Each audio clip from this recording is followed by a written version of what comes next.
Bonjour à tous, j'espère que vous allez bien. C'était un petit peu sportif le début, avec les boutons et la musique, mais comme d'habitude, j'arrive quand même à démarrer. Alors, Curiosidades est avec nous, Yossi est là, Elsa aussi, Cosmina Bellou est là, Victoria Jacques est avec nous aussi, bonjour. Bickert est là aussi. Elsa, je l'ai déjà dit. Victoria Possé est là. I Just Called est là. Et puis Maria Betania, Yesero. Alors on va voir si il y aura beaucoup de monde aujourd'hui parce que c'est samedi. Je ne sais pas s'il fait beau chez vous, mais peut-être que les gens préfèrent être à l'extérieur. Allez, nous allons commencer avec la première rubrique.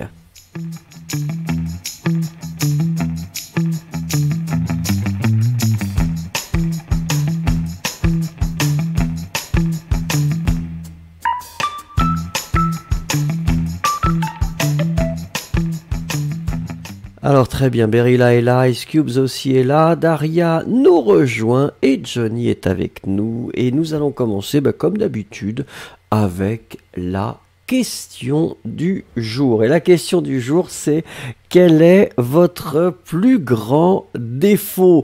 Alors je sais que c'est pas toujours facile de faire ce type d'exercice d'introspection, mais quel est, à votre avis, votre plus grand défaut?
Alors, Ice Cubes, je ne vais pas le dire, nanananer, d'accord.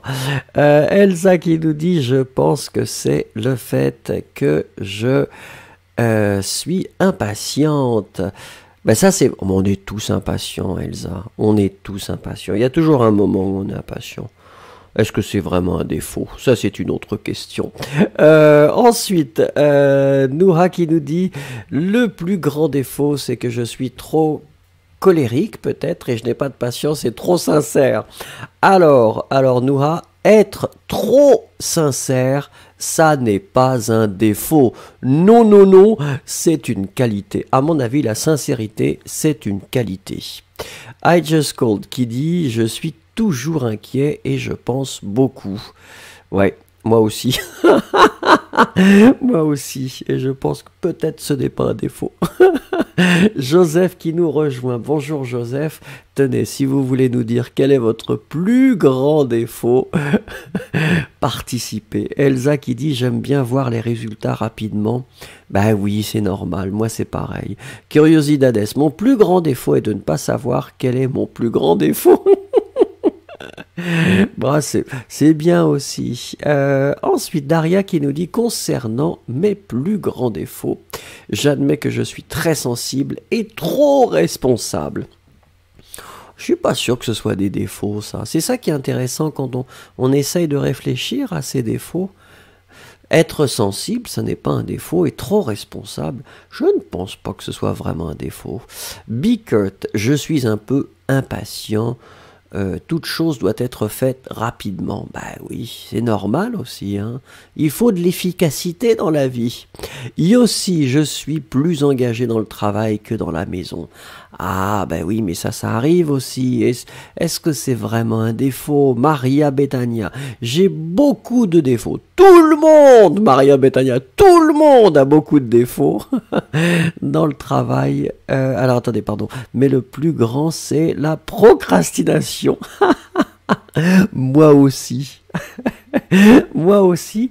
C'est incroyable. Ah oui, certaines choses, hein, on pousse au lendemain.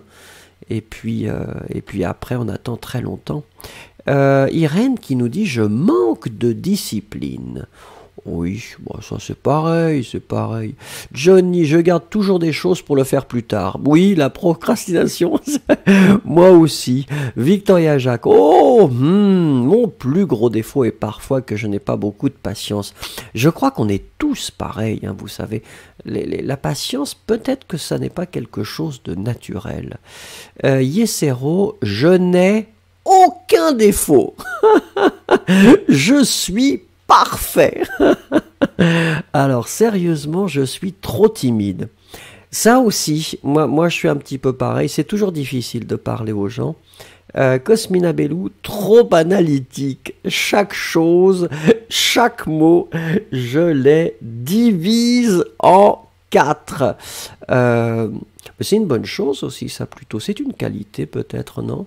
Berilla 71, mon plus gros défaut est que parfois je pense trop, des petites choses se compliquent. Oui, le concept du porridge, vous savez, dans la nuit, toutes les choses se rassemblent. Des choses qui n'ont aucune connexion. Joseph, mon plus grand défaut est que je suis trop silencieux. Je ne parle pas beaucoup comme tout le monde. Je me déteste. Mais non, Joseph, mais non. Vous savez, les gens qui parlent trop dans les groupes, je crois que c'est jamais une bonne chose. Le silence est d'or. Cosmina Bellou, pour moi et pour tous ceux autour de moi, c'est fatigant et très ennuyeux. Ah, le côté analytique, bah, ça dépend avec qui vous êtes. Ça peut être sympathique aussi.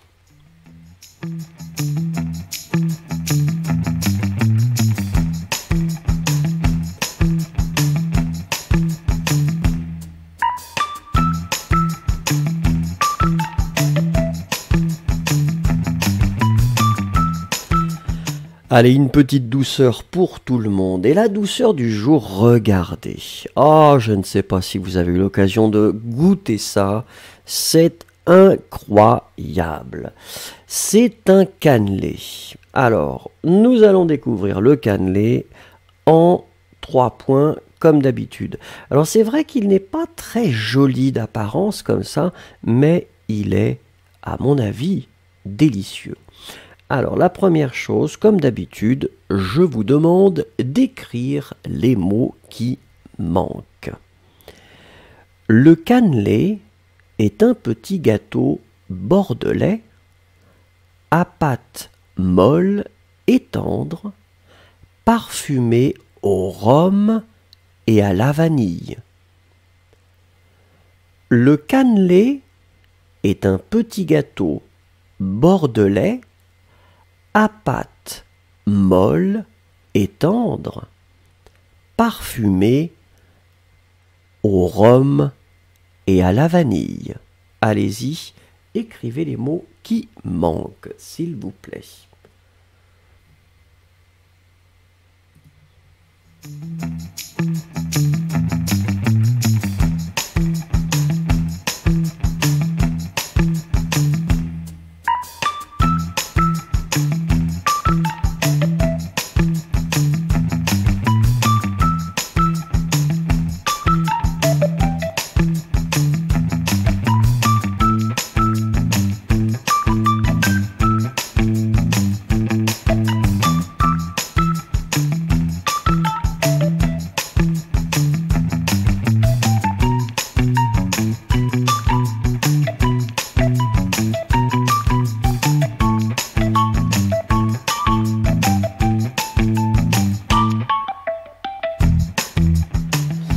Alors ici, nous avions 3 éléments. La première chose, eh bien, écoutez, c'est comme d'habitude, parce qu'on l'a déjà fait plusieurs fois, celui-là, c'était bordelais.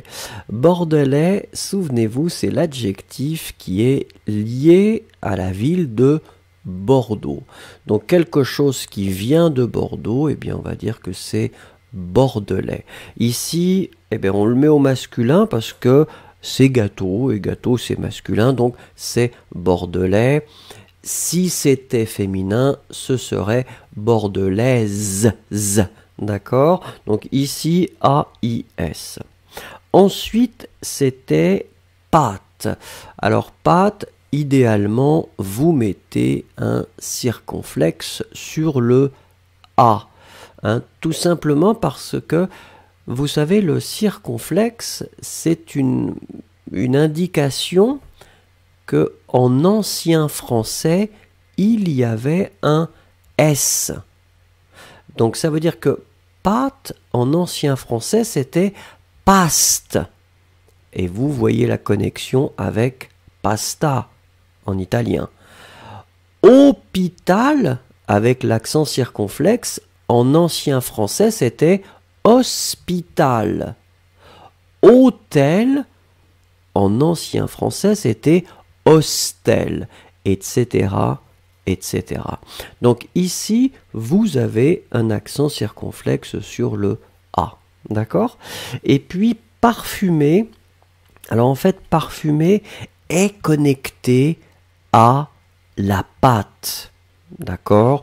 Donc, on le met au féminin. Vous avez mis le masculin, si vous mettez le masculin, c'est pas grave. Oui, Elsa qui dit, j'ai pensé que c'était le cannelé qui était parfumé, c'est pas un problème. Là, il n'y a pas de problème du tout.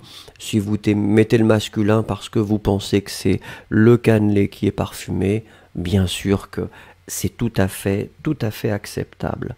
Donc pas de problème avec ça. D'accord? Regardons, si vous voulez bien, la deuxième chose. Il est en forme de cylindre cannelé d'environ 5 cm de haut et 5 cm de diamètre. Il est en forme de cylindre cannelé d'environ 5 cm de haut et 5 cm de diamètre.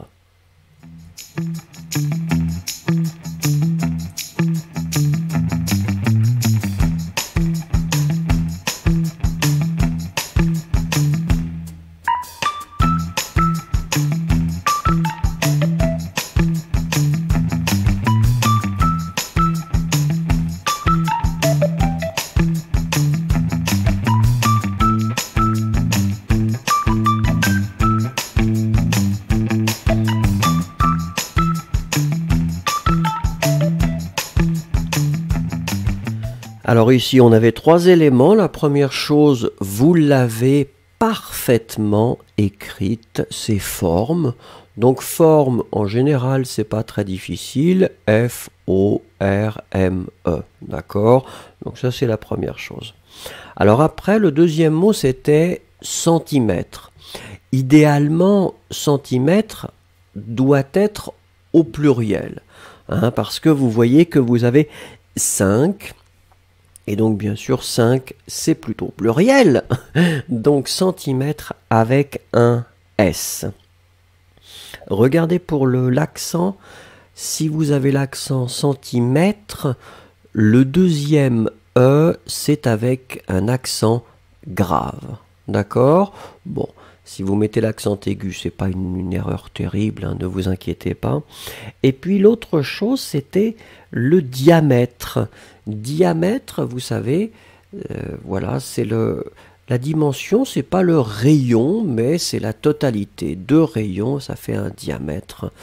Je regarde si vous l'avez bien écrit. Ouais. Alors diamètre, accent grave aussi sur le premier E, avant le T.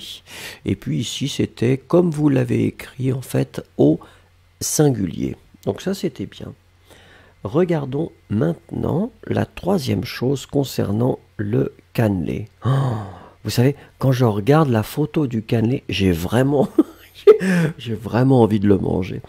Allez.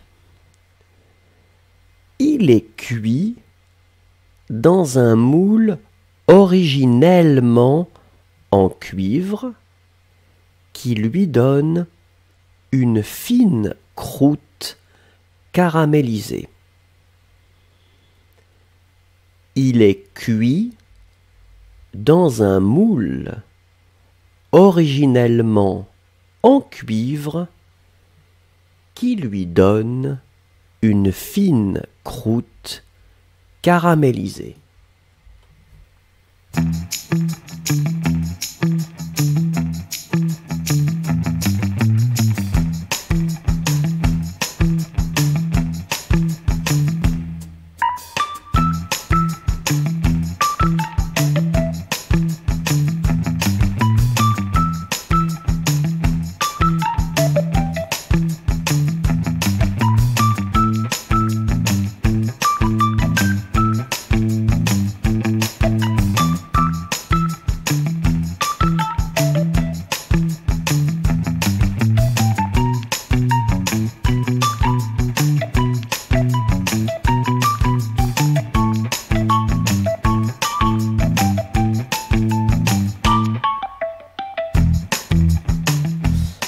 Alors, si on regarde, là, on a, comme d'habitude, 3 éléments. Alors, la première chose, et ça, c'est intéressant, donc c'est, nous sommes d'accord, le verbe cuire. Alors, c'est le verbe cuire à la forme passive. Donc, à la forme passive, on va utiliser, bien sûr, être. Mais là, maintenant, ce qui nous intéresse, en fait, c'est le participe passé. Et le participe passé du verbe cuire, en fait, c'est cuit. Alors phonétiquement c'est facile, mais n'oubliez pas le T à la fin de cuit, d'accord? C-U-I-T. Souvenez-vous, c'est un petit peu dans la même... dans la même catégorie que conduire. Hein. Conduire, conduit, U-I-T. Construire, construit, UIT, d'accord? Donc ici, on va laisser le masculin parce que c'est il. Donc, il est cuit, C-U-I-T. Alors après, c'était originellement, c'est-à-dire que c'est lié au substantif l'origine, origine. Adjectif originel, d'accord? Féminin originel, E-L-L-E, plus M-E-N-T pour l'adverbe originellement. Et puis la dernière chose, c'était caraméliser.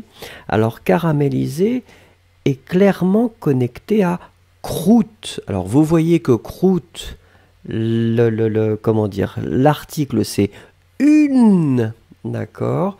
Donc une fine croûte, d'accord? Alors attendez une seconde. Léo qui pose une question. Bonjour Vincent, pourquoi c'est j'apprends? Quoi, le S symbolise.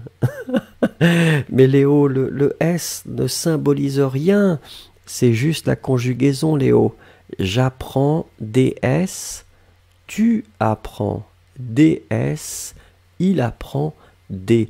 Il n'y a aucun symbole, c'est juste ce groupe de verbes en dre du troisième groupe qui se conjugue comme ça. Il n'y a pas de symbolisme dans la conjugaison, monsieur.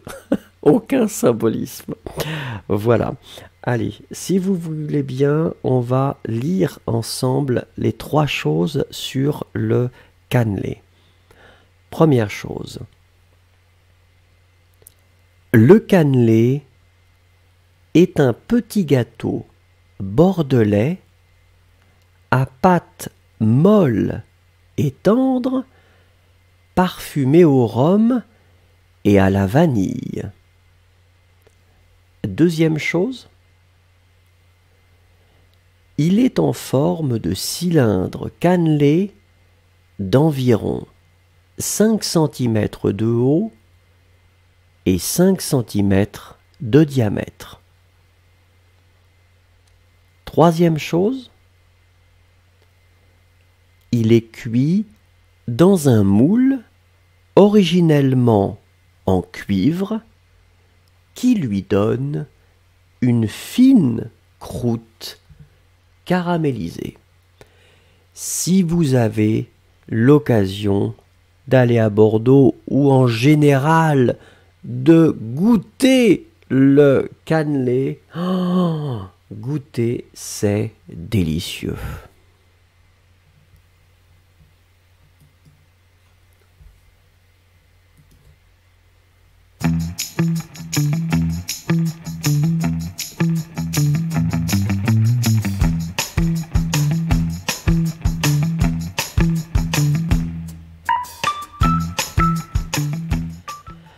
Alors, le verbe du jour. Et le verbe du jour, souvenez-vous, c'est l'occasion de voir un verbe, en général irrégulier. Et ici, c'est le verbe croire. Et bien sûr, nous allons essayer de voir toutes les formes que normalement vous devriez connaître si vous voulez avoir un niveau B2. Et donc, nous parlons des trois modes, le mode indicatif, le mode conditionnel et le mode subjonctif. Alors Johnny posait une question. Pourquoi tout le monde donne les réponses avant la question? Johnny, c'est une question de synchronisation et il faut rafraîchir votre page. Et si vous rafraîchissez votre page, vous serez au même moment où vous serez synchronisé avec les autres. D'accord? Allez, nous commençons bien sûr avec le présent de l'indicatif et la première personne, comme d'habitude, tout le monde le sait.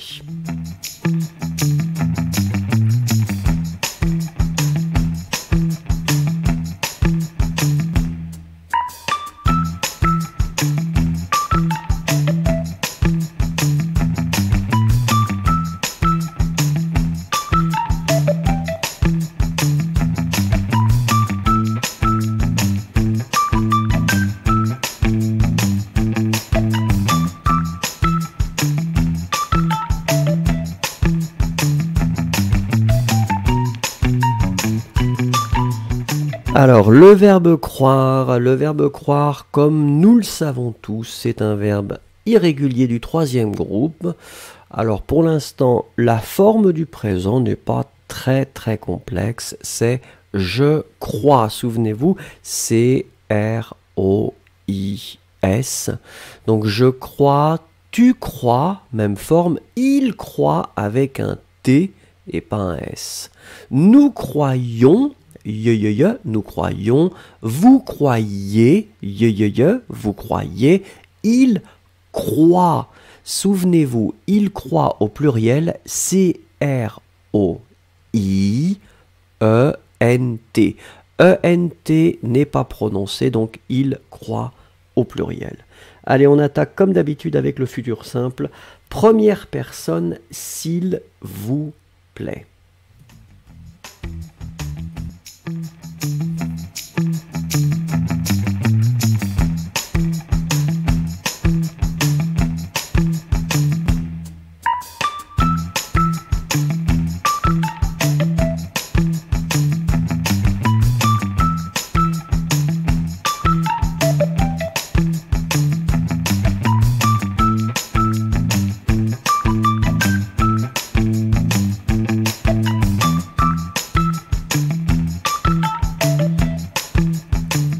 Alors, je vois vos réponses qui commencent à arriver. Donc, le verbe croire, d'une certaine façon, pour le futur simple et le conditionnel présent, puisque c'est le même radical, n'est pas très complexe. vous prenez l'infinitif croire, vous supprimez le E final et vous obtenez votre radical. C-R-O-I-R. Ensuite, vous allez tout simplement mettre votre terminaison A-I pour la première personne. Je croirais. Souvenez-vous, et là, c'est parfait. Tout ce que je vois, c'est formidable. Nous sommes d'accord que la terminaison, c'est bien A-I. S'il vous plaît, passé composé, première personne, verbe croire.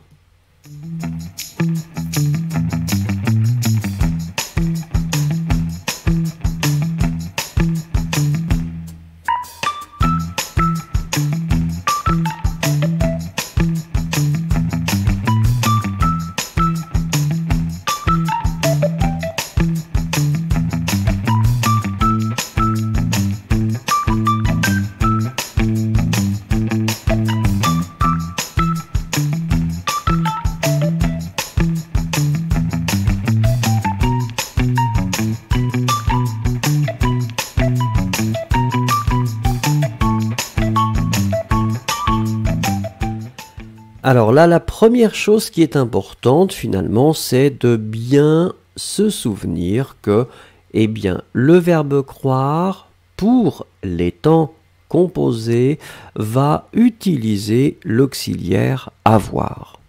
Donc ça, on s'en souvient pour tous les autres temps composés que nous allons avoir après. Donc on utilise avoir.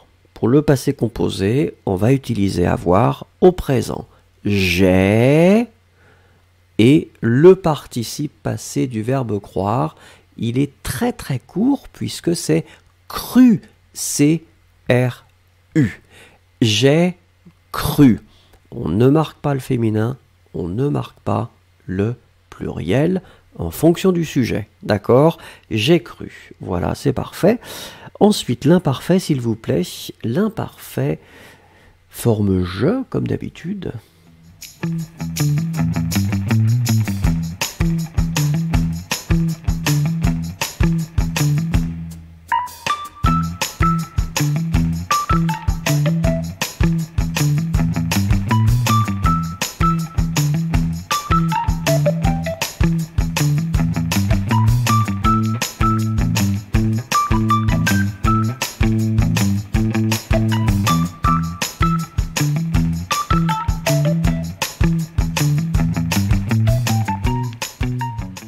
Alors je remarque une petite hésitation, parce que là on sent bien que les gens ont un peu peur.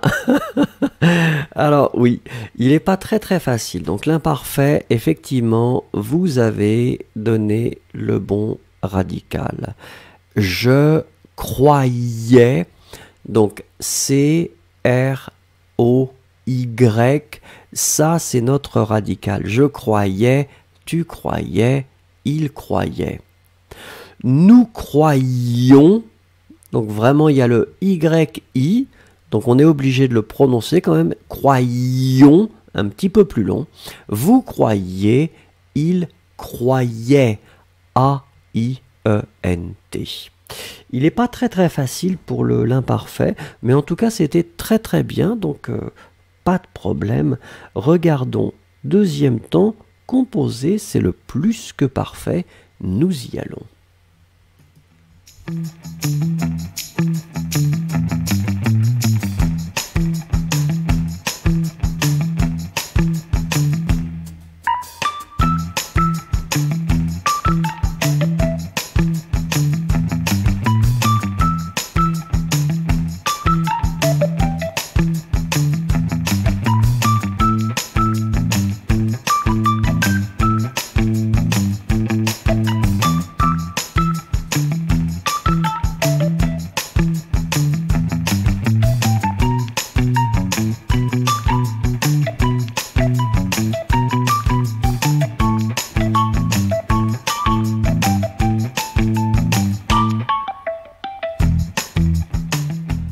Alors là encore, c'est un temps composé, donc nous sommes d'accord que nous utilisons avoir. Maintenant, avoir doit être à l'imparfait.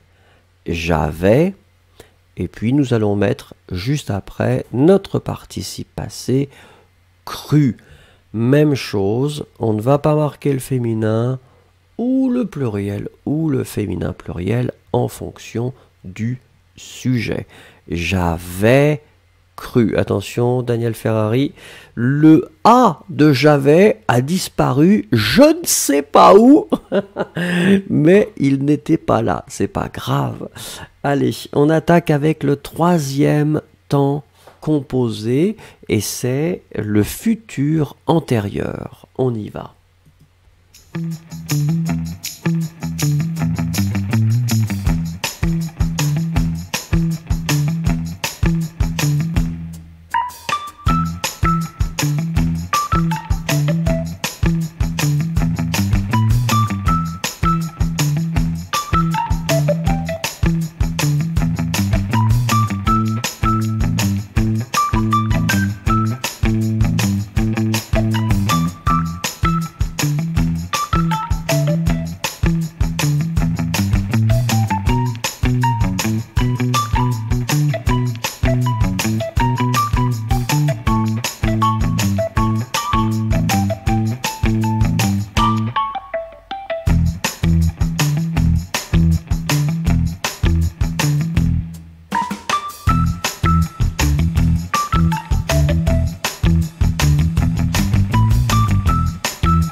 Alors, donc c'est clair maintenant pour tout le monde que le verbe croire va utiliser l'auxiliaire avoir, donc nous devons mettre avoir au futur simple. J'aurais, a, i, pas de s, nous sommes d'accord, pas de s. J'aurais, et puis après vous allez mettre effectivement le participe passé, comme d'habitude, cru, CRU. On ne marque pas le féminin, on ne marque pas le pluriel, et on ne marque pas le féminin pluriel en fonction du sujet. Merci beaucoup. Le passé simple, celui que tout le monde déteste et celui que tout le monde redoute. Si vous êtes courageux, écrivez-moi la forme, sinon c'est pas grave.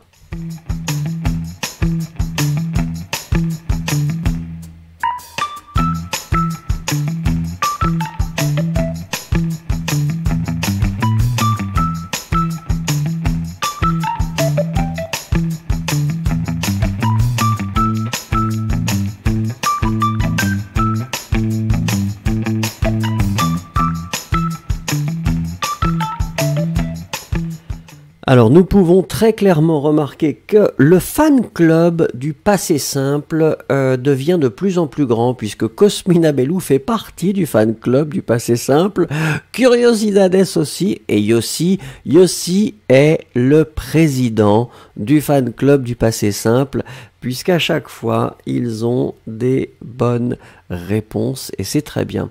Alors on est d'accord que c'est je cru, encore une fois, c'est bien de pouvoir tout simplement identifier le verbe croire dans la forme je crus, mais clairement, vous n'allez pas les utiliser ces formes-là. Mais c'est comme ça. Je crus, c'est le passé simple. Allez, une forme que vous allez utiliser, c'est le conditionnel présent. S'il vous plaît, la première personne.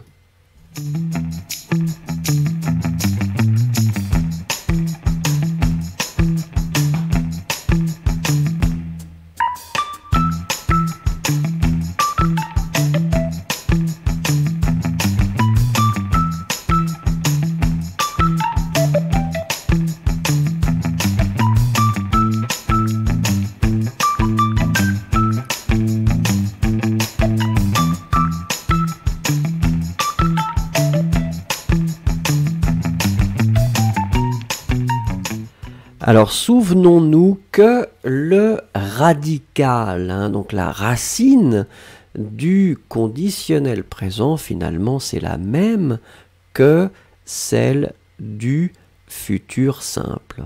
Donc ici, ce sera croire. hein, le E final disparaît et donc nous avons C-R-O-I-R. Ça, c'est notre radical, notre racine.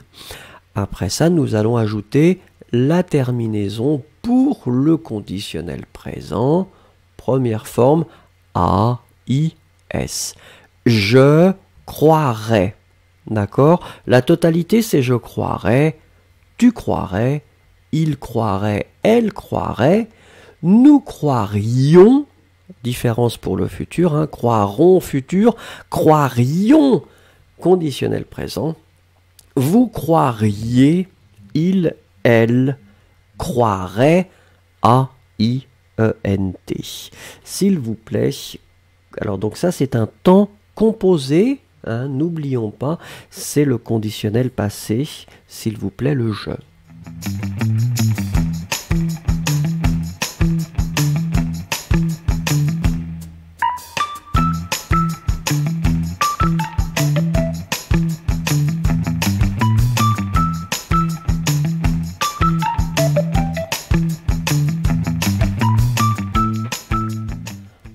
Alors, Daria pose la question, qu'est-ce que le radical? En fait, quand on parle du radical, Daria, on parle de la racine.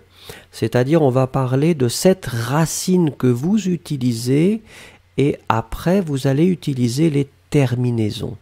Donc, le radical, c'est la première partie et les terminaisons, c'est la partie que vous ajoutez à ce radical. D'accord ?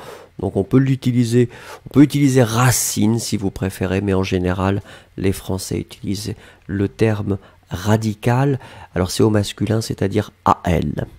Alors ici, nous avons donc le conditionnel passé. Le conditionnel passé, nous sommes d'accord que nous utilisons avoir.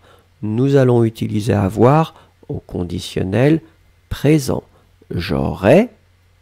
Et ensuite, nous allons utiliser le participe passé cru comme d'habitude. Nous sommes d'accord que, comme d'habitude, nous ne marquerons pas le féminin, nous ne marquerons pas le pluriel et nous ne marquerons pas le féminin pluriel en fonction du sujet. S'il vous plaît, le sprint final, youpi youpi, subjonctif présent.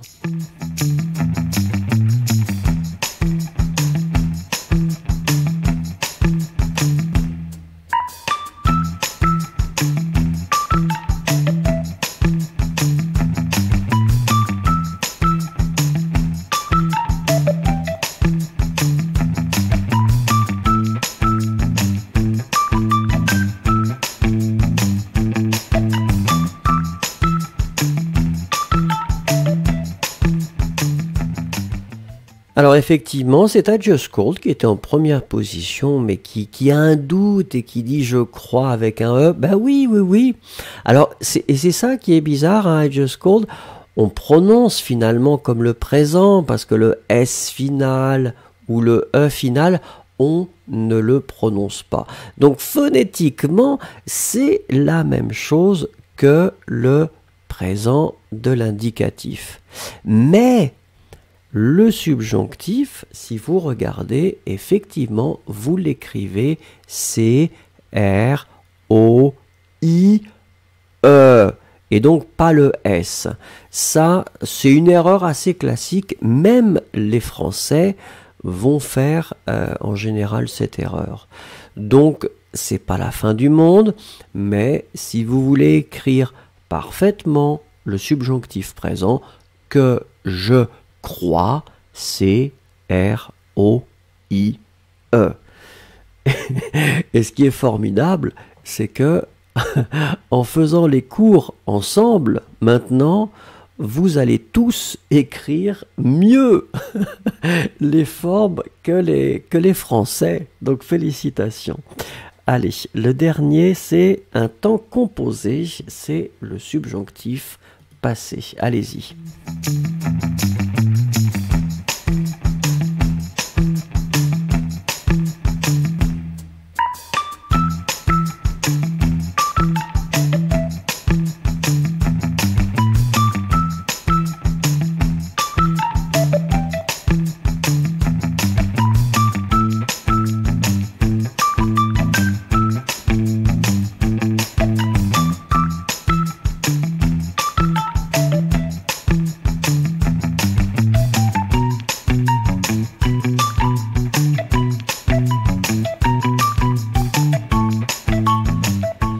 Bah écoutez, là, je dois dire que je suis un homme heureux parce que tout ce que je vois, c'est formidable. Donc nous sommes d'accord, c'est le dernier temps composé, donc bien sûr avoir, puisque ça c'était clair depuis très longtemps. Ici avoir, nous le conjuguons au subjonctif présent, que j'ai, souvenez-vous, on l'écrit A-I-E, et puis on finalise avec le participe passé cru, C-R-U, que j'ai cru. Écoutez, c'était vraiment formidable. Et comme je vous ai dit, je pense que maintenant, vous allez arriver à un niveau où vous écrivez mieux et vous conjuguez mieux que la majorité des Français. Donc bravo à vous. Merci beaucoup.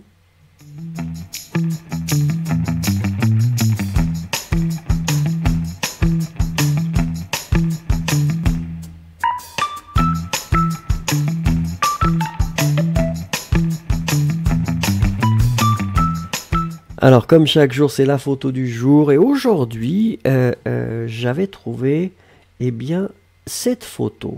Et je me suis dit que ça pourrait être sympathique de vous la proposer. Comme d'habitude, s'il vous plaît, écrivez-moi une phrase pour me décrire cette photo.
Alors en attendant que vous m'écriviez les choses, Yossi demande si les Français savent à quel groupe appartiennent les verbes. Vous savez Yossi, souvent les formes, c'est-à-dire que on les a entendus, et c'est souvent la situation dans beaucoup de langues, c'est-à-dire que les gens peuvent utiliser les formes, les écrire et pouvoir les décrypter. Ça, c'est une autre histoire. C'est-à-dire que le gros problème, par exemple, pour les Français, ça va être d'écrire correctement le subjonctif, c'est-à-dire des formes qui vont ressembler à d'autres formes. Que j'ai, eh ben, ça va être difficile de l'écrire avec un E parce que, naturellement, la forme j'ai, ben, c'est lié au présent de l'indicatif. Donc les gens peuvent s'exprimer clairement, mais quand ils doivent écrire, c'est toujours une autre histoire.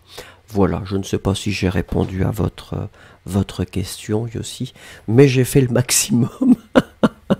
Alors, Danielle Ferrari qui nous répond maintenant, et elle dit « Un artisan est en train de produire un vase pour poser les plus belles fleurs d'automne de notre jardin. » C'est vrai, c'est vrai. Merci beaucoup, Danielle.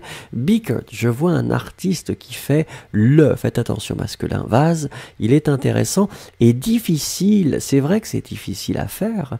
Ice Cubes, je vois deux mains faisant un vase. Aujourd'hui, j'ai l'impression que Ice Cubes est très minimaliste dans ses réponses. Victoria Jacques, quelqu'un qui fait une œuvre d'art au cours de poterie, très bien écrit. Upasana qui nous dit « Un homme fait un pot avec du sable ». D'accord. Alama qui est là aussi, qui nous dit « C'est une bonne idée de faire de la poterie de temps en temps ». Et puis c'est sympathique, hein, toucher quand même ça.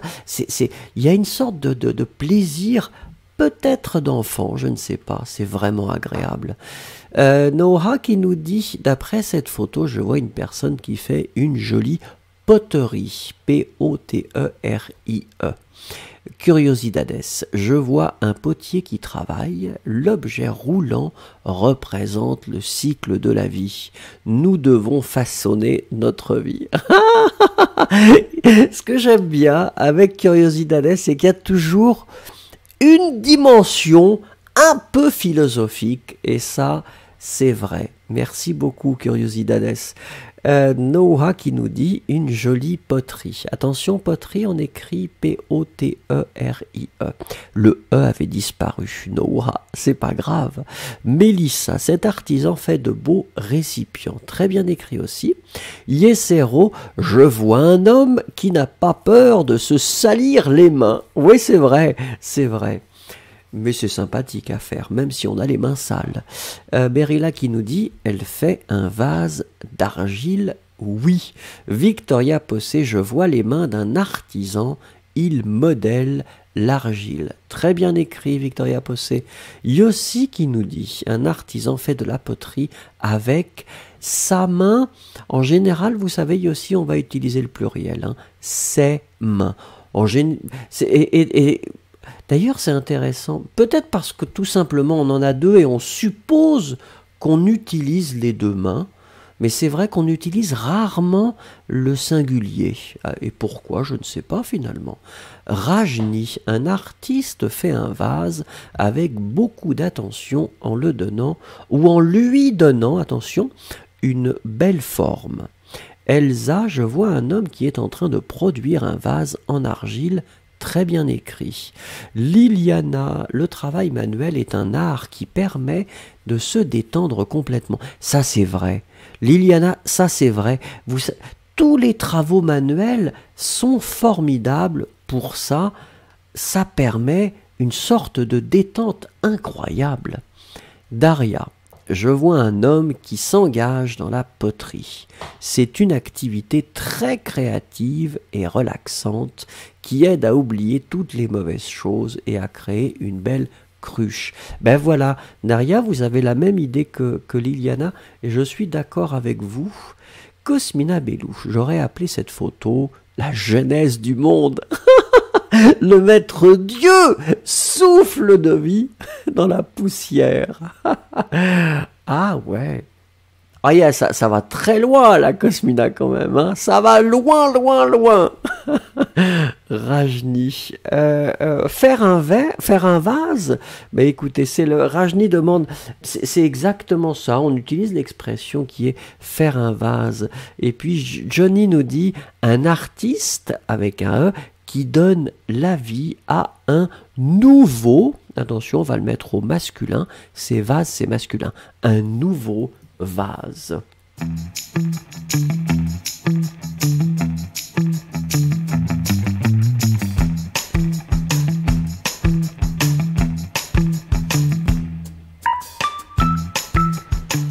Alors, comme chaque jour, nous découvrons une citation. Et aujourd'hui, allez hop, on attaque les grands classiques, puisque nous allons nous frotter à Aristote, qui nous dit « L'homme est un animal social ». L'homme est un animal social, un grand classique d'Aristote. Qu'est-ce que vous en pensez ? Allez, une petite minute pour me dire ce que vous pensez de cette citation.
Alors, c'est Yossi qui est le premier qui nous dit l'humanité est construite sur la coopération. Et ça, c'est vrai.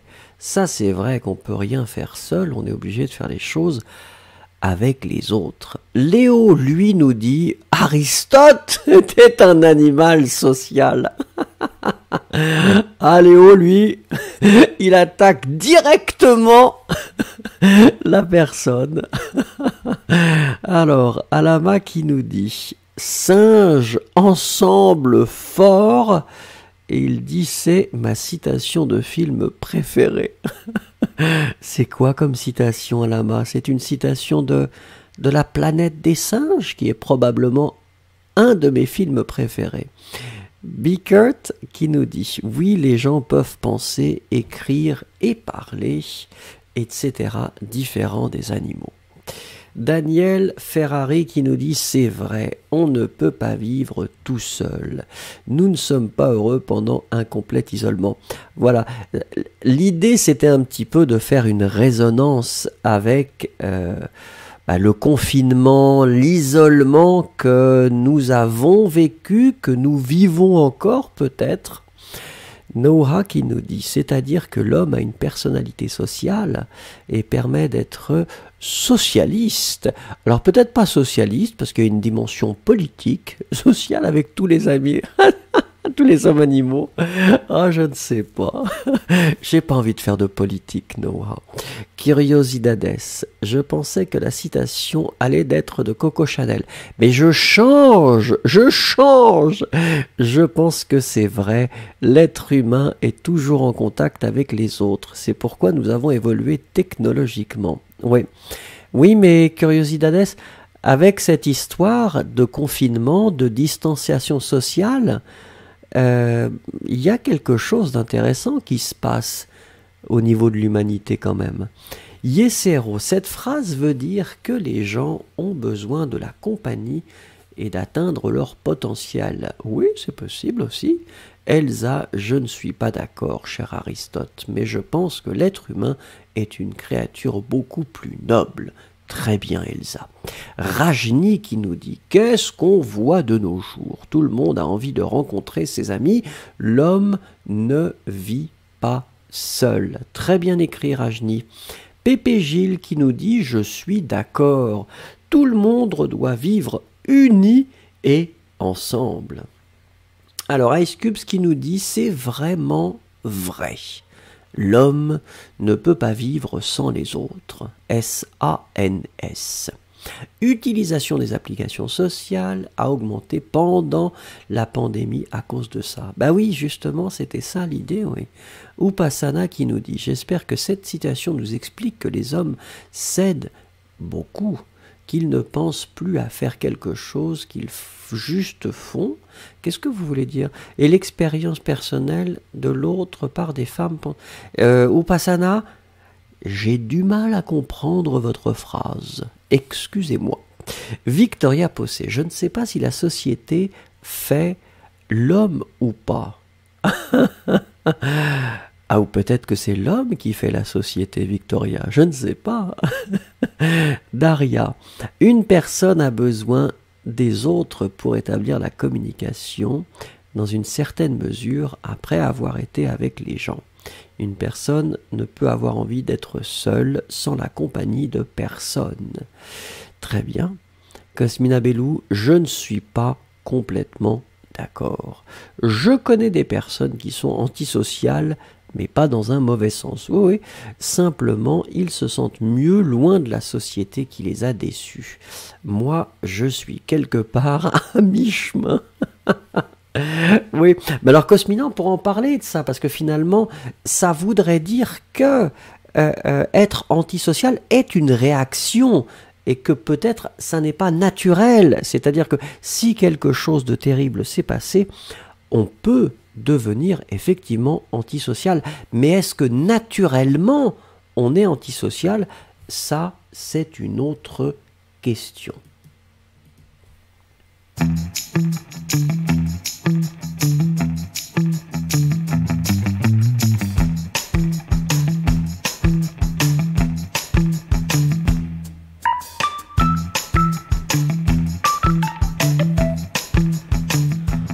Voilà, et quand on parle de philosophie, il faut en général toujours continuer avec des choses beaucoup plus importantes, et c'est la cuisine. Le plat du jour, regardez ça. Oh, alors je ne sais pas si vous connaissez. Un magret de canard, spécialité du sud-ouest de la France, incroyablement délicieux. Le magret de canard. Alors, magret de canard ou confit de canard, on va voir. On va attaquer avec finalement cette présentation. J'espère que vous êtes prêts. Le confit de canard est une spécialité culinaire du sud-ouest de la France. Le confit de canard est une spécialité culinaire du sud-ouest de la France.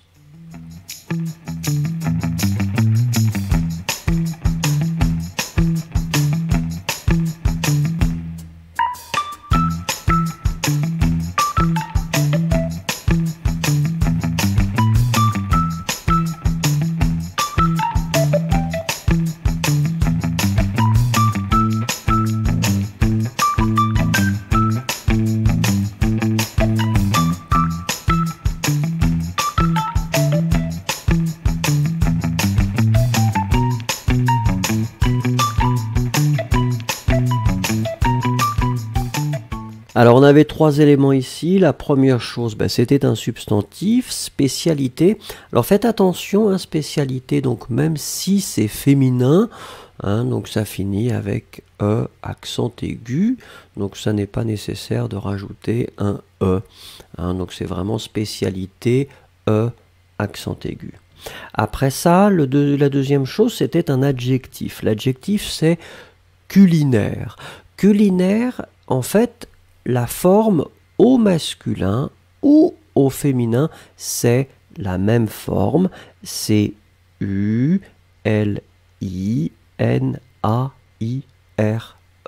D'accord? Donc votre forme culinaire sera la même si c'est masculin ou féminin.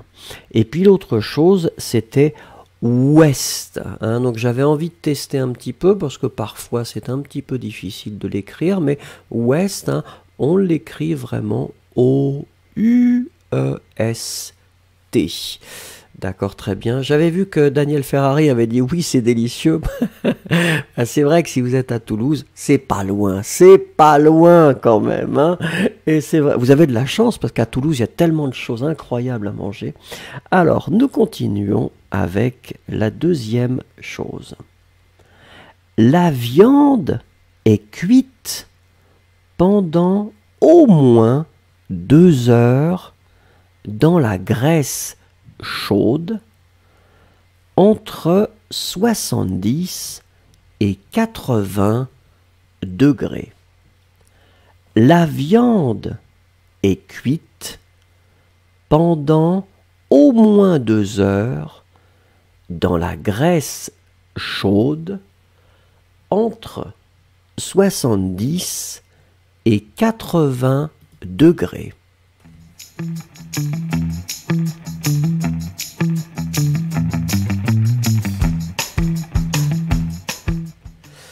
Yossi pose la question pour le E parce que c'est un nom, oui, mais pas vraiment. C'est-à-dire que Yossi, c'est juste parce que souvent les étudiants font l'erreur de considérer que le E, même pour les substantifs, c'est la marque du féminin. Et voilà, l'exemple ici, une spécialité, ça finit avec un E accent aigu, mais un musée va être E accent aigu, E, et c'est masculin.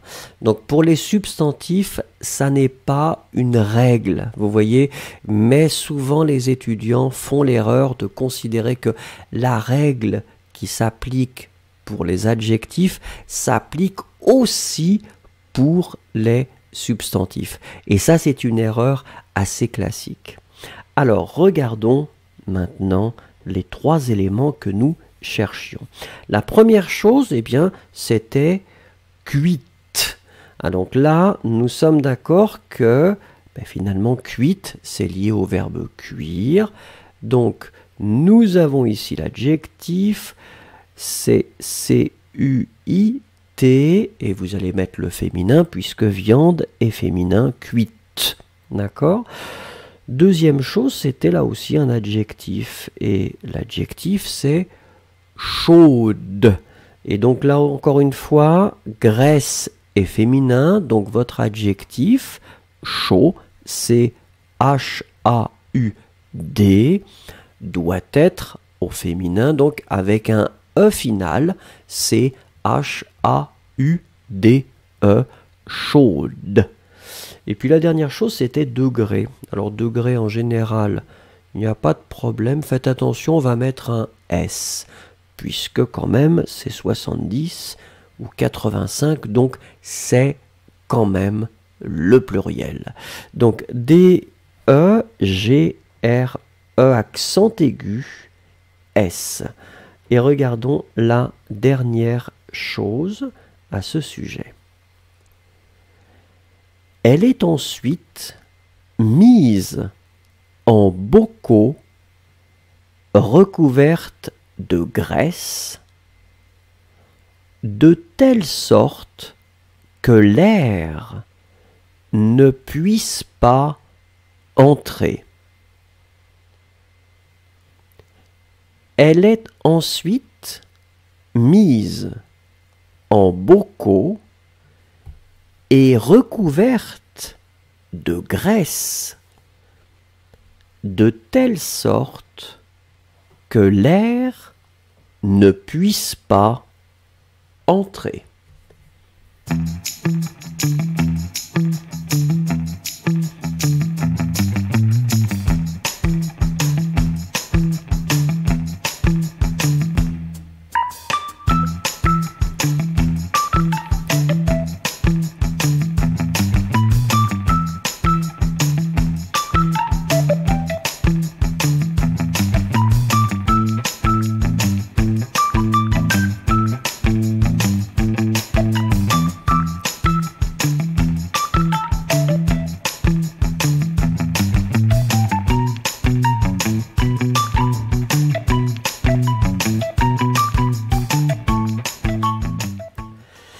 Alors, là encore, trois choses. Apparemment, la première chose était un petit peu difficile. Oui.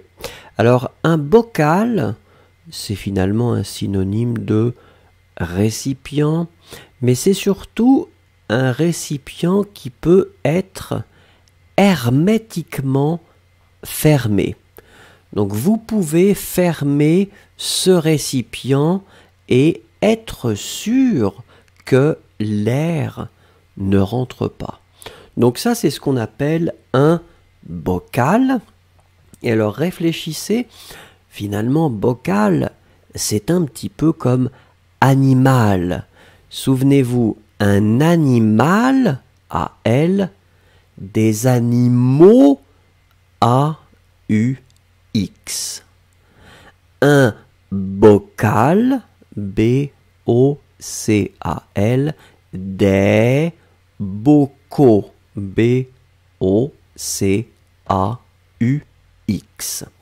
D'accord? Donc ça, c'était la première chose ici, mettre quelque chose en bocal. Vous pouvez mettre des confitures, vous pouvez mettre d'autres choses dans un bocal, mais en général, vous allez fermer hermétiquement le bocal. Deuxième chose, c'était la graisse. Alors là, la graisse, attention Yesero, il avait manqué le I, ou Passana, vous l'aviez écrit avec un E, mais c'est AI. Donc, la graisse, on écrit ça G-R-A-I-S-S-E. Et la dernière chose, c'est en fait le verbe pouvoir, mais comme vous voyez ici, c'est le subjonctif. Puisque l'expression de telle sorte que appelle le subjonctif. Et donc on doit mettre la forme subjonctive du verbe pouvoir troisième personne du singulier, puisse, P-U-I-S-S-E. Allez, soyons courageux, fermez la porte, fermez la fenêtre, comme nous disait Joseph. Et donc, nous allons regarder ensemble les trois éléments. Première chose, le confit de canard est une spécialité culinaire du sud-ouest de la France. Deuxième chose, la viande est cuite pendant au moins 2 heures dans la graisse chaude entre 70 et 80 degrés, 85 degrés, pardon. Troisième chose, elle est ensuite mise en bocaux et recouverte de graisse de telle sorte que l'air ne puisse pas entrer. Si vous avez l'occasion, vous devriez vraiment goûter à ça. Et si vous allez dans le sud-ouest de la France, on fait beaucoup de choses avec les canards. Mais c'est vraiment, vraiment très, très bon. Même si, comme Johnny nous dit qu'il est flexitarien, nous sommes peut-être pas tous, mais moi je suis flexitarien, mais le canard, voilà, ça fait partie des choses que j'aime bien déguster, même si dans le confit ou dans le magret de canard, il y a des millions de calories.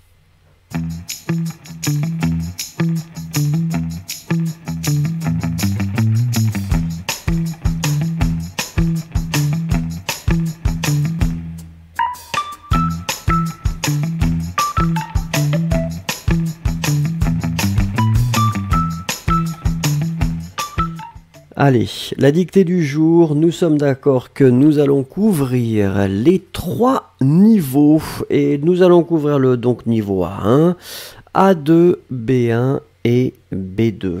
Je vais vous dicter les phrases, vous allez les écrire. Nous commençons donc bien évidemment avec le niveau A1. Attention, je lis la phrase 2 fois. Nous prenons le métro tous les jours. Nous prenons le métro tous les jours. Écrivez la phrase s'il vous plaît.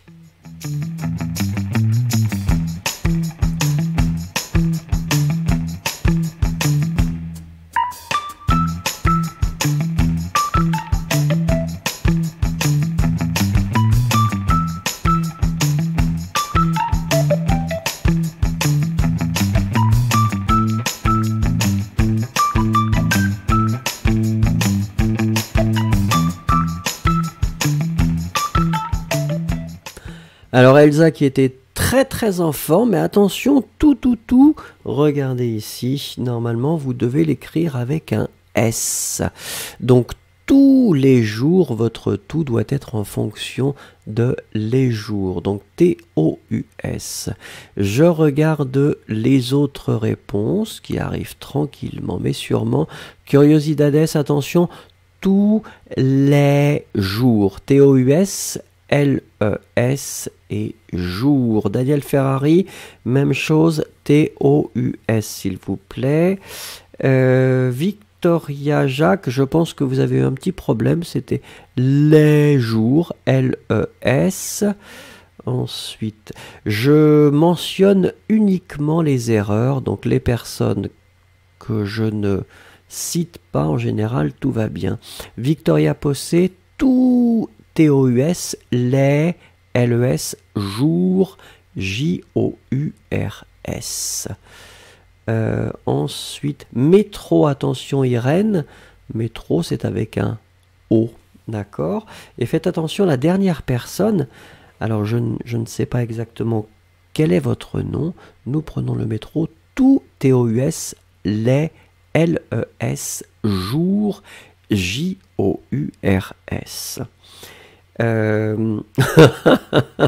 Victor Jacques qui fait oups, c'est pas grave. Ah ben non, si vous ne faites pas d'erreur, ça n'est pas nécessaire, et dans ce cas-là, je n'ai pas de travail, donc c'est bien de faire un minimum d'erreurs, Victoria Jacques, merci beaucoup. Alors, on attaque avec le niveau A2. Faites attention, la phrase est courte, mais j'ai mis un adverbe un petit peu olé olé. On y va. Je les regarde patiemment. Je les regarde patiemment.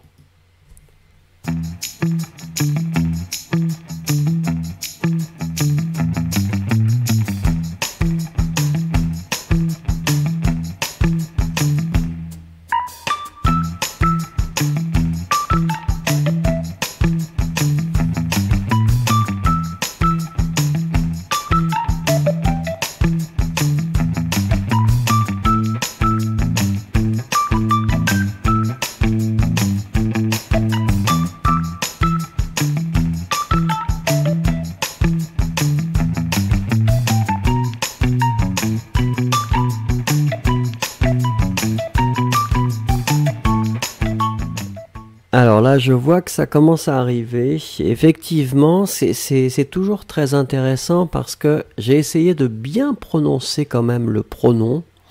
Et ça, c'est une erreur assez classique. Enfin, une erreur. C'est-à-dire un problème de compréhension assez classique. J'ai bien prononcé les. Je l'ai. Mais comme c'est très très court, dans beaucoup de cas, l'erreur que vous avez pu faire, c'est-à-dire de mettre le, finalement c'est assez classique. Donc faites bien attention aux pronoms. Alors c'est pas très très grave, mais ici je les regarde patiemment. Bon, dans un contexte normal, cette phrase arrive et clairement on utilise le pronom pour ne pas répéter quelque chose que nous avons mentionné précédemment. Donc en général, c'est pas un problème. Quand on met la phrase comme ça, sans le contexte, c'est toujours un petit peu plus difficile, un petit peu plus brutal. Donc ici, j'avais bien prononcé les, d'accord? Je les regarde. Et alors, faites attention pour l'adverbe. L'adverbe, souvenez-vous que ça fait partie de cette catégorie d'adverbes qui est un petit peu complexe, c'est-à-dire l'adjectif c'est patient. P-A-T-I-E-N-T.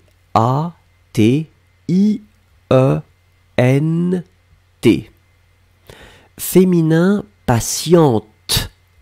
P-A-T-I-E-N-T-E. Là, c'est pas un problème. Tous ces adverbes-là, tous ces adjectifs-là seront transformés en amant. On écrit E-M-M-E-N-T, mais on prononce comme si c'était un A. Patiemment. Donc vous voyez bien qu'on écrit sur votre écran T-I-E-M-M-E-N-T, mais je vais le prononcer patiemment. Ok? Je les regarde patiemment. Allez, on attaque avec le niveau B1. Ne me détestez pas, je fais juste mon travail. Allez, deux lectures comme d'habitude. Si elle voulait vraiment, virgule,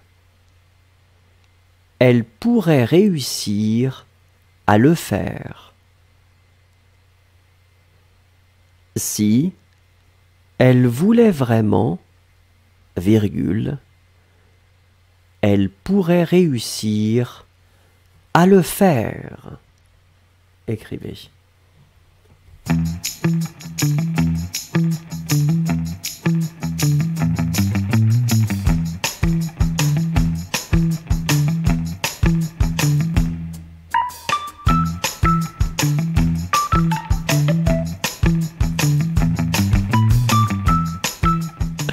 Alors Daniel qui dit un petit peu difficile pour A2. Bah pas vraiment, parce que normalement A2, on a déjà introduit les adverbes. Et normalement A2, on a déjà introduit les pronoms compléments d'objet direct. Donc normalement, ça devrait être clair.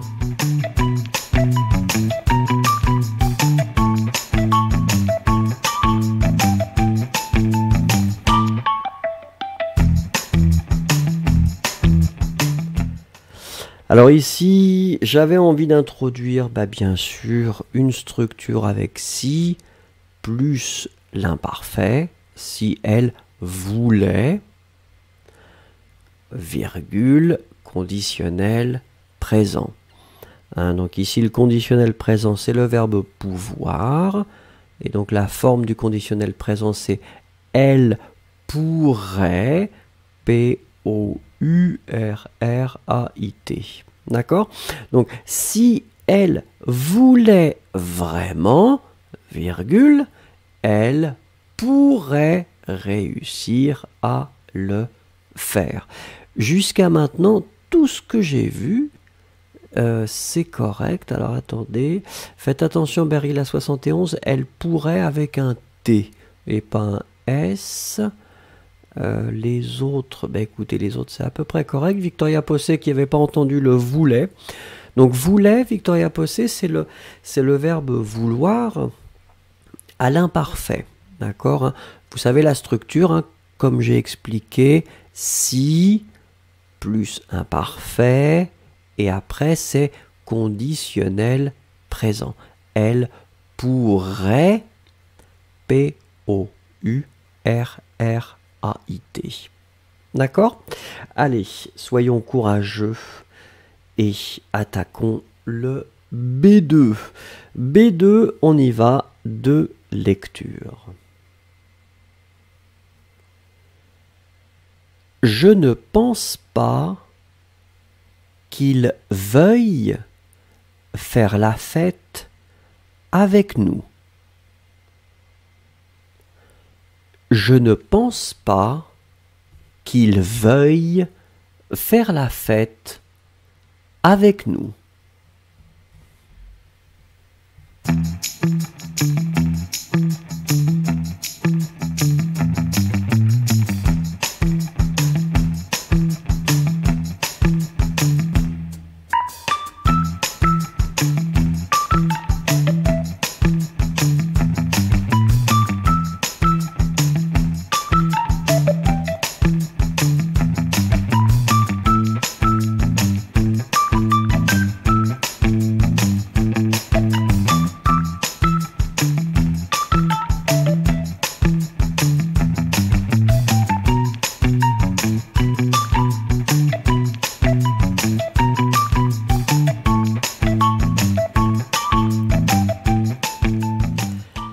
Alors, je vois que Noah était en première position et écoutez, c'était la forme plurielle, mais qui est tout à fait correcte, parce que phonétiquement, c'est vrai que c'est la même chose.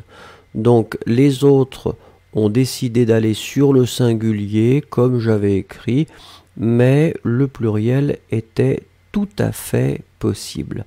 Donc ici, je ne pense pas que plus subjonctif. Je ne pense pas qu'il veuille. Donc veuille, nous sommes d'accord que c'est la forme du verbe vouloir au subjonctif à la troisième personne du singulier. Il veuille. Je ne pense pas qu'il veuille faire la fête avec nous. Écoutez, pour l'instant, tout ce que je vois, c'est correct. qu'est-ce que je fais ici? Qu'est-ce que je fais ici? Vous êtes trop bon pour moi.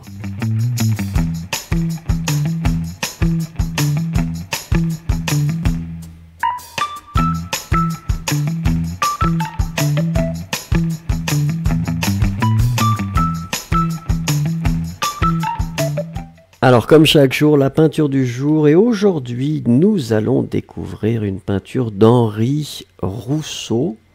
Et le nom de cette peinture, c'est Paysage d'Alger. Et il a fait cette peinture en 1880.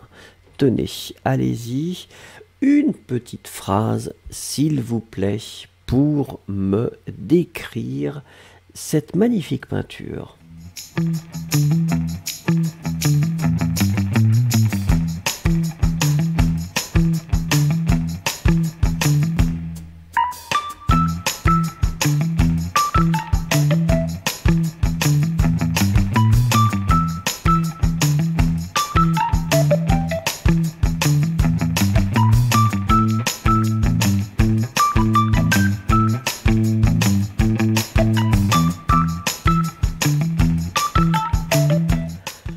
Alors, Yossi pose une question sur les liaisons.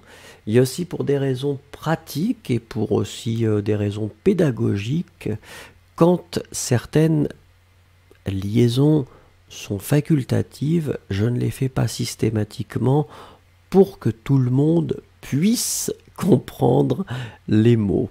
Si les liaisons sont obligatoires, en général, je les fais.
Alors, regardons ce que vous avez écrit. Rommel qui nous dit... Ah d'accord, Rommel est un petit peu... Rommel, s'il vous plaît, rafraîchissez votre page pour être synchronisé avec nous. Sankrod nous rejoint. Bonjour Sankrod. Alama dit que c'est peut-être en Espagne ou en Algérie. Ah ben non, c'est Alger, hein, c'est en Algérie. Alger est en Algérie, monsieur. Elsa qui nous dit c'est des voyageurs, ils utilisaient des chameaux à l'époque. Curiosidades qui nous dit je vois des voyageurs à la recherche de quelque chose d'important, peut-être un trésor ou simplement une mission. On ne sait pas. Daria qui nous dit je vois 5 hommes VOIS avec un chameau près du bord de la mer où il y a plein de bateaux d'hiver. Ils sont en train de passer un moment agréable en se relaxant et discutant des dernières nouvelles. Elsa qui nous dit en fait Alger c'est la capitale d'Algérie, le pays que j'aime trop. Ben oui, bien sûr, c'est pour ça Elsa, c'est ce que j'ai dit, que c'est à Alger. Ça n'est pas en Espagne, c'est en Algérie. Rajni qui nous dit on attend un bateau pour traverser cette mer, mais personne ne veut les aider. Ensuite, Bickert qui nous dit je vois des hommes avec un chameau. Ils sont près de la mer, il y a un village sur la colline, et parfois les hommes sont assis sur la colline et ils discutent ensemble. Yesero qui nous dit « Je vois une ville sur la côte avec un dromadaire et des touaregs et des bateaux. » Très bien dit, Yesero. Noura qui nous dit d'après cette jolie photo, je vois des personnes qui portent des vêtements traditionnels et un chameau. Il y a aussi des petits bateaux dans la mer et une plante. C'est vrai. Peut-être on pourrait dire un arbre où il y a des plantes. C'est vrai, vous avez raison. Ensuite, Yossi nous dit un groupe d'Arabes donc, qui se reposent à l'ombre des arbres au bord d'un lac. Ben, c'est la mer, hein, c'est Alger, donnant un chameau pour se... Oui, laissant un chameau se reposer. Et c'est la Méditerranée, hein, puisque c'est Alger. Rajni, peut-être qu'apporter ce chameau est un problème. Bah pourquoi? Bel animal, noble animal. Regardez, il est tellement magnifique ce chameau. Mais non, ça ne peut pas être un problème. Daniel Ferrari, au bord de la mer, un groupe s'arrête sur le sable. Après un long voyage pour discuter de la journée et des problèmes de la vie. Eh oui. Victoria Possé, les hommes se reposant se reposant du voyage au bord de la mer. Oui. Cosmina Bellou, un mélange intéressant de couleurs. J'aime le blanc, les costumes traditionnels sur le fond bleu de la mer et du ciel. Très bien. Berilla 71, 5 hommes en vêtements blancs ont fait une pause au bord de la mer parce que leur chameau est fatigué. Ah, vous voyez que c'est juste le chameau qui est fatigué. Ah, peut-être qu'eux ils sont fatigués aussi un petit peu, non? On ne sait pas, on ne sait pas. Ice Cube, c'est une peinture de 4 hommes avec une camelle. Ah, vous pensez que c'est une fille? D'accord, pourquoi pas. Dans une colline dont on voit la mer et la fille et la ville. Peut-être que les hommes restent un peu avant de voyager ou de continuer leur voyage. Sonkrod qui nous dit c'est un groupe d'hommes arabes donc qui arrive au port avec un... Alors, c'est pas un hebdomadaire, parce qu'un hebdomadaire, Sonkrod, c'est un magazine. Ici, c'est un dromadaire. Rommel, un groupe d'hommes se repose avant de continuer leur voyage. Attention, singulier peut-être. Ils ont un chameau qu'ils doivent ramener à son propriétaire. Très bien écrit, Rommel, merci.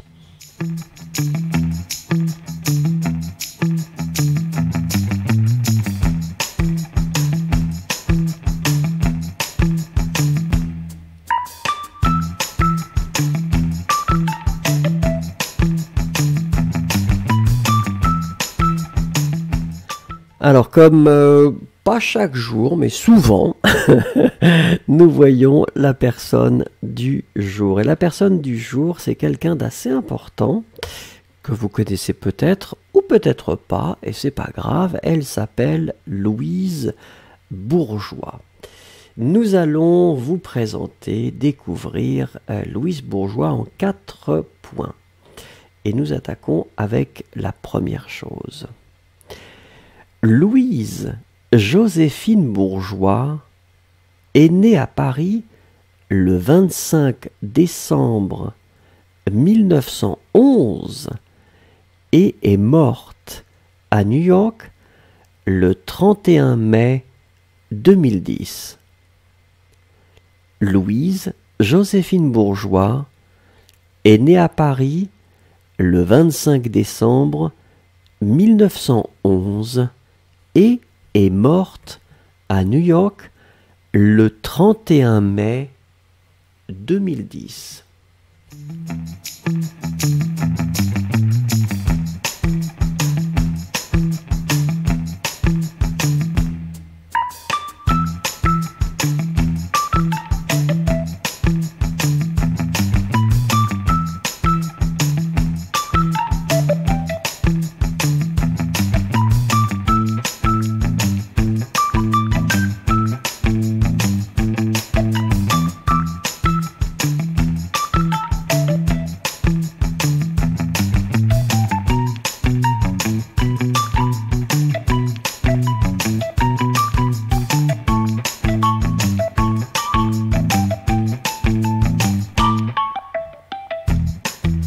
Alors j'avais envie de vous torturer un petit peu avec les dates, Donc la première chose, c'était 1911. Et ça, je regarde et apparemment, c'était à peu près correct, oui. 31, donc 3 et 1. Là, c'est la même chose. Les personnes qui étaient suffisamment courageuses me l'ont écrit.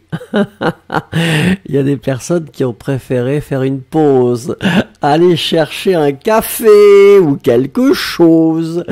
Et puis la dernière chose, c'était 2010. Et là, non, c'est assez bien, en tout cas les personnes qui étaient assez courageuse pour me le mettre. On continue avec la deuxième chose concernant Louise Bourgeois.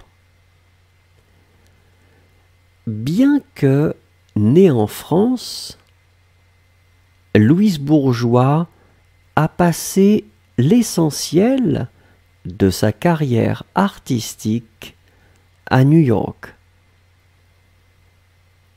Bien que née en France, Louise Bourgeois a passé l'essentiel de sa carrière artistique à New York.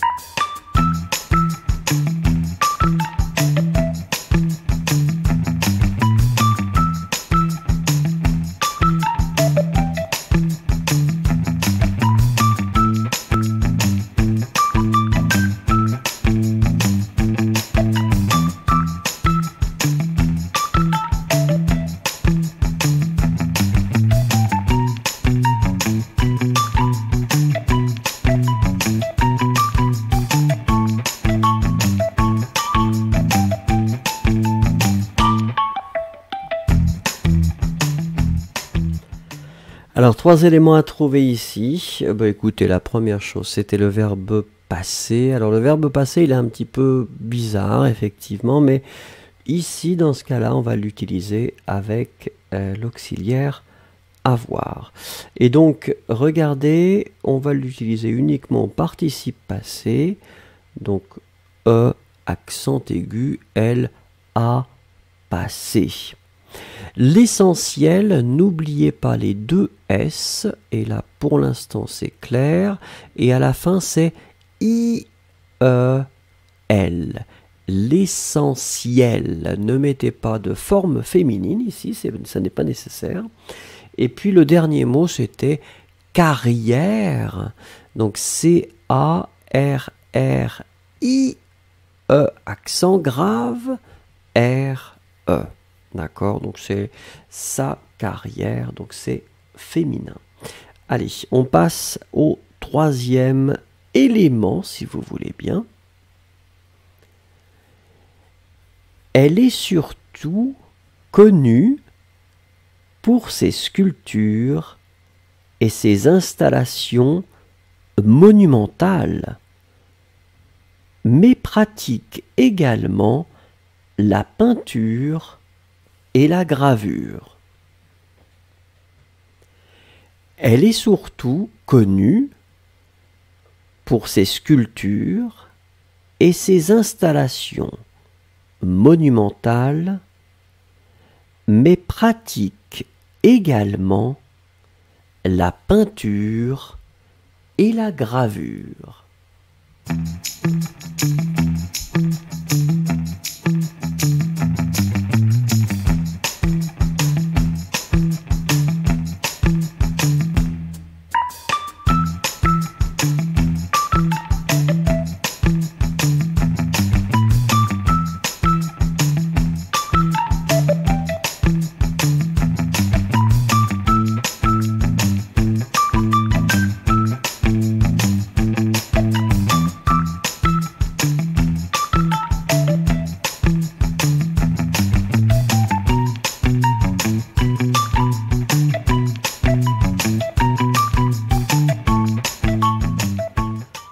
Alors on a 3 choses ici. La première chose, bon, c'est connu. Alors connu, on est d'accord qu'on doit le mettre au féminin puisqu'on voit que c'est directement connecté à elle.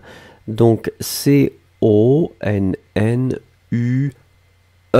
Marquons le féminin. On ne le prononce pas, mais on doit le marquer. Ensuite, c'est un adjectif et c'est monumental. Mais comme l'adjectif est relié au mot installation, que le mot installation c'est féminin, mais surtout féminin pluriel, notre adjectif monumental doit être au féminin pluriel. A, L, E, féminin, S, pluriel. Et puis la dernière chose, bon, ça normalement c'est pas problématique, c'est un substantif, c'est peinture, P-E-I-N. D'accord, souvent on fait une erreur, hein, bien sûr on a tendance à mettre ça un petit peu à l'anglaise ou à l'américaine, P-A-I-N. Non, non, non, non, non, Victoria Jacques, P-E-I-N. Maintenant vous faites la correction toute seule, Victoria Jacques, et ça c'est formidable. Regardez la quatrième chose, s'il vous plaît. Je vais vous lire. Elle est proche des mouvements expressionnistes, abstraits et du surréalisme, ainsi que du mouvement féministe. Elle est proche des mouvements expressionnistes abstraits et du surréalisme, ainsi que du mouvement féministe.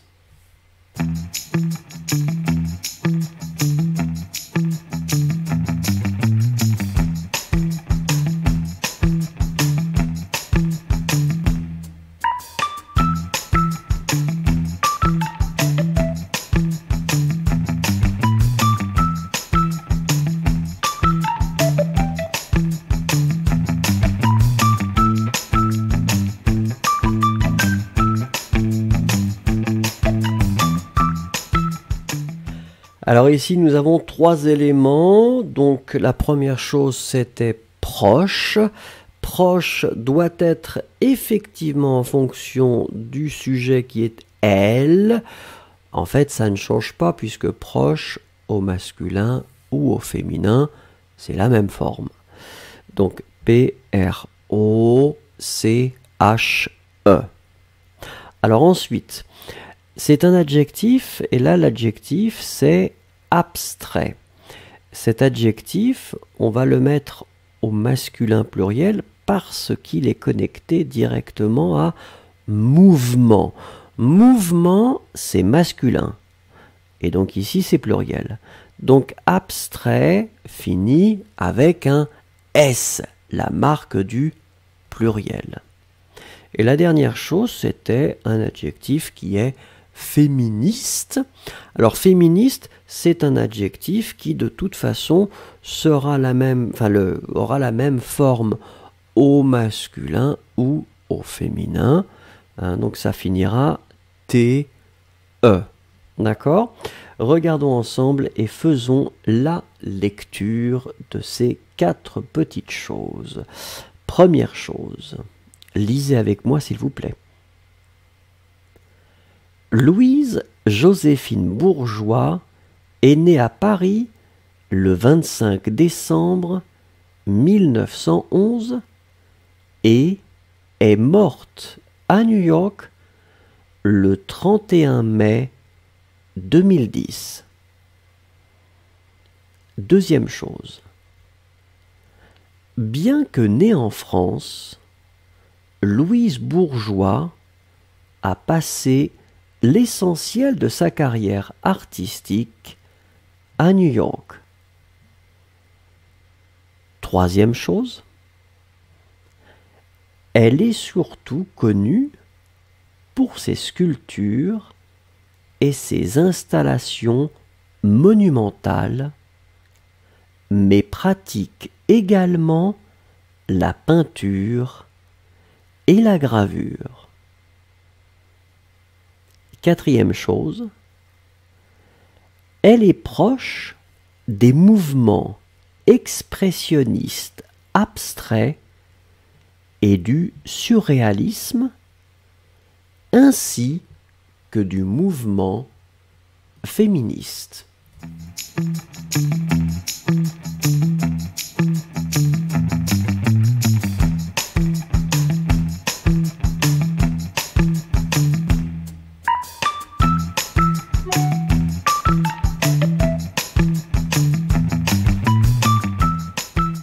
Alors, comme chaque jour, le paysage du jour. Regardez, nous allons en Île-de-France, dans la belle ville de Paris, et regardez ce magnifique paysage. S'il vous plaît, une petite phrase pour me décrire cette belle photo.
Alors, vos réponses commencent à arriver, ou en tout cas vos phrases.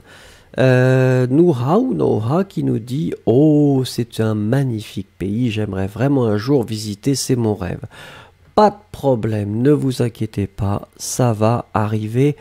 En ce moment, ça n'est pas la bonne période pour voyager, mais ça va arriver, ne vous inquiétez pas. Elsa qui nous dit une très belle ville traversée par une rivière et la couleur du ciel lui donne un charme impressionnant.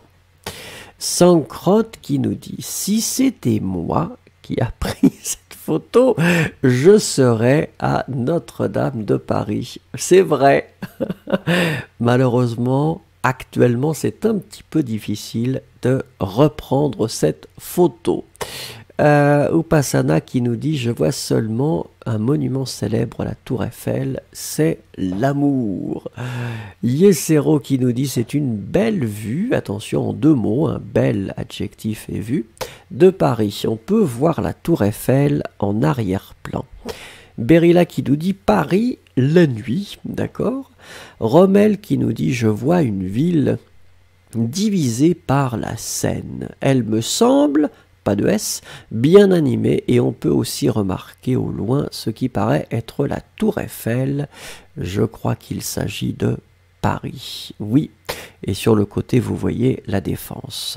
Victoria Possé, c'est une belle vue de Notre-Dame. La gargole est précise. Ben, c'est vrai, et ça fait peur. Hein. Ça fait très très peur. Daria qui nous dit « Nous voyons l'une des plus belles villes du monde entier.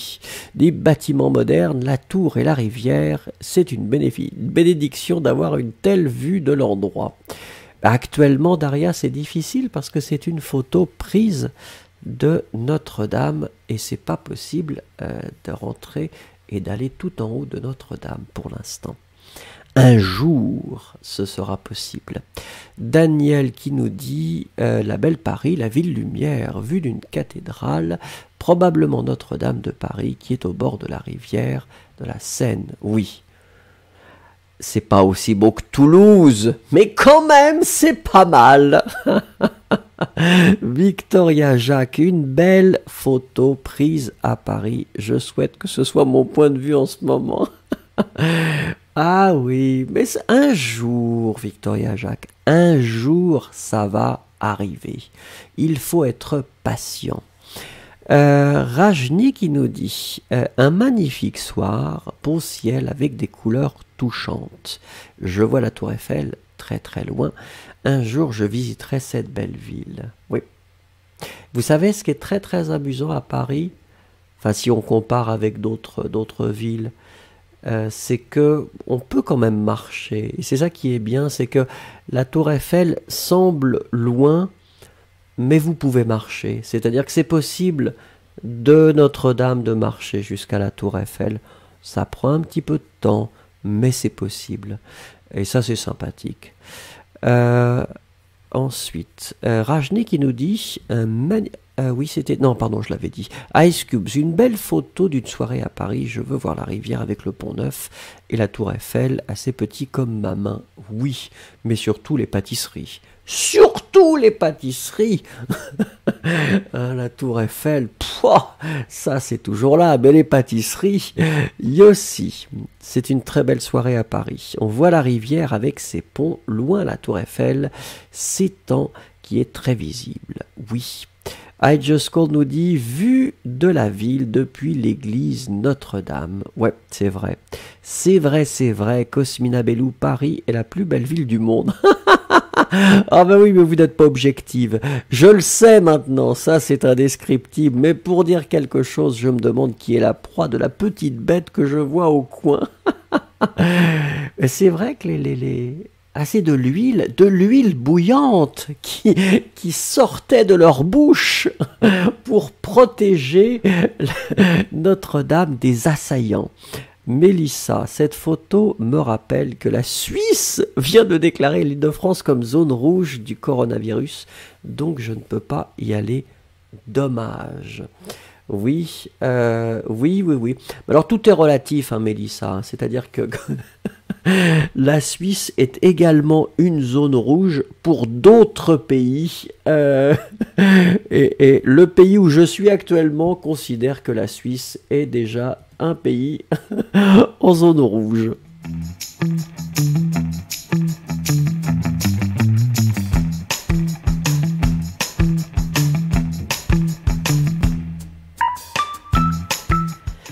Et voilà, messieurs, mesdames, je vous avais dit que là, hier soir, j'ai fait la fête. La nuit a été courte, je suis un petit peu fatigué. Et je ne suis pas une machine, je ne suis qu'un homme. Donc, notre cours s'arrête maintenant après 1h50. C'est pas mal quand même, c'est pas mal. On a vu beaucoup de choses, c'était vraiment sympa. On s'est bien amusé, en tout cas moi j'ai passé vraiment un bon moment avec vous. Rendez-vous demain à la même heure et je ne fais pas la fête ce soir. Je vais aller me coucher comme les poules. Comme ça je serai en pleine forme pour demain. Merci beaucoup, au revoir et à demain.